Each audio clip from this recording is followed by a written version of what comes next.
Hello guys, good afternoon again and welcome ulit sa aking YouTube channel guys.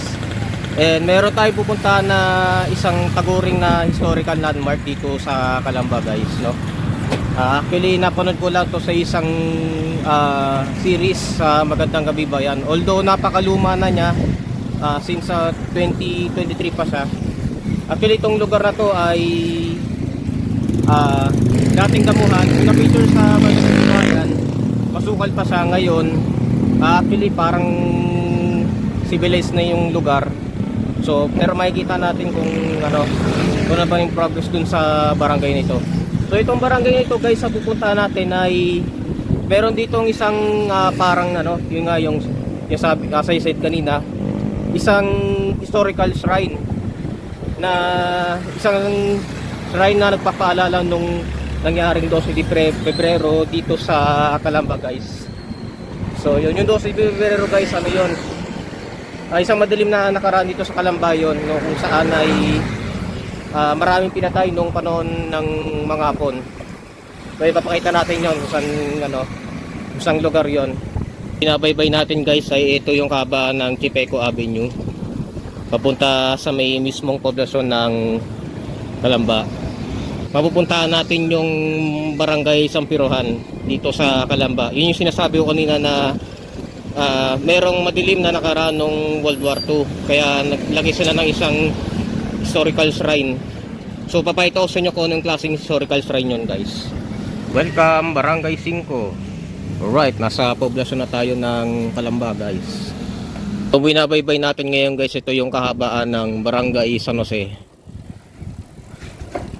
Ito yung way na diretso papunta dun sa Barangay Sampirohan guys. And ito na nga ang Barangay Sampirohan. Yan, pasukin na natin. At hanapin natin guys yung sinasabi dito na Putol na Kandila Shrine. Right, pagdating natin ito sa may arkong yun guys, unang kanan. So ito yung pinasok natin. Actually yung nakita ko sa Google Map, banda dito yung medyo mas malapit guys, na papunta dun sa Putol na Kandila. So hanapin natin yun. Medyo marami pasikot-sikot lang dito guys, pero search nyo lang sa Google Map para makita nyo lang yung direction papunta dun sa Putol na Kandila.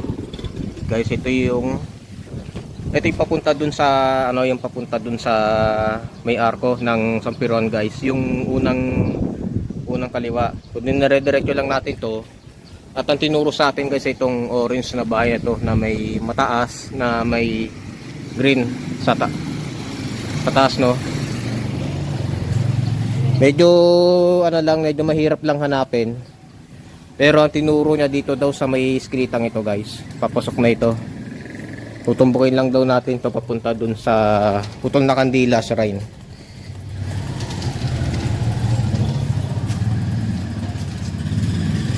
Okay.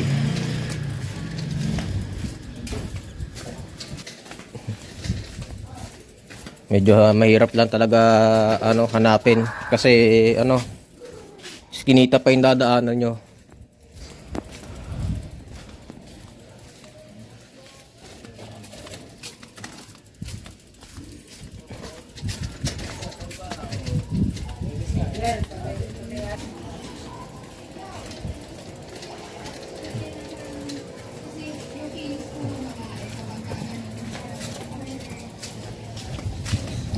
Ito siya guys.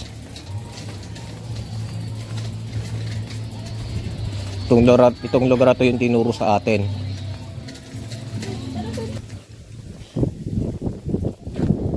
So tara, let's go.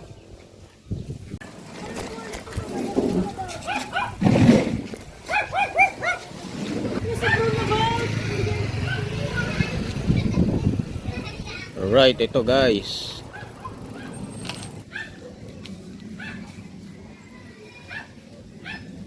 Ito yung sinasabi sa inyo guys na Putol na Kandila.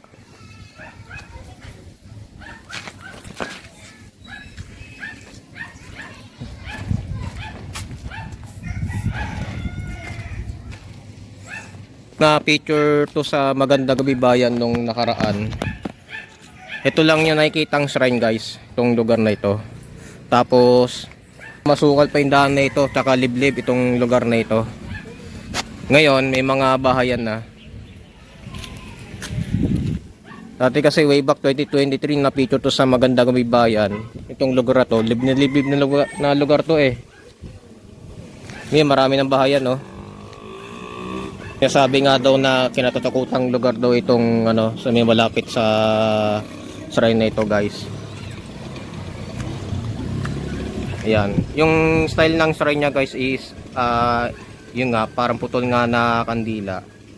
And ito yung memorial grave. Actually dito, guys, sa lugar na ito, dito daw tinipon-tipon lahat ng mga bangkay nung mga pinatay na mga Hapones noong World War II, guys. Itong lugar na ito, guys, isa sa mga memorable na lugar. Itong Barangay Sampurian, itong lugar na ito, guys.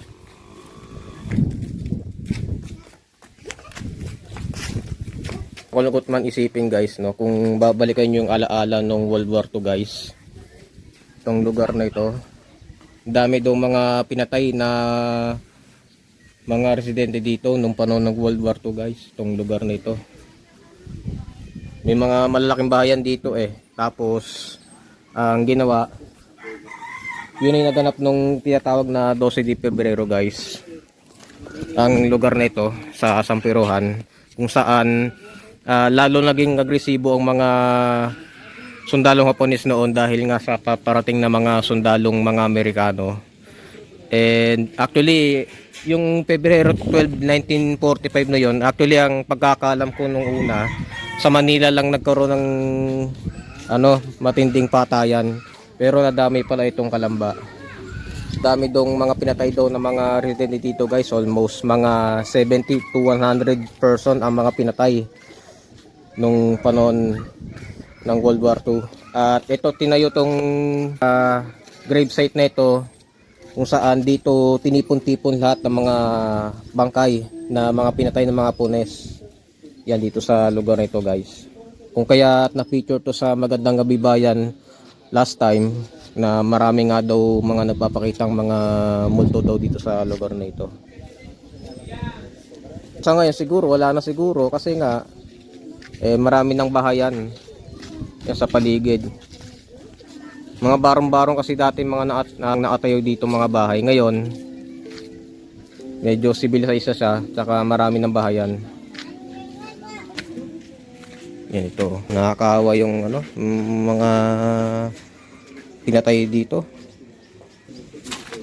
So dito pala sa shrine na ito, dito tinipon-tipon lahat ng mga bangkay nung panahon ng World War II nung Pebrero 12, 1945. Yan, nakakalungkot lang, guys. Tignan nyo, hindi na siya napanatili. Kung tutusin, ginawa na lang siyang tambayan, hindi na masyado inayos. Ang dami na maring mga basura.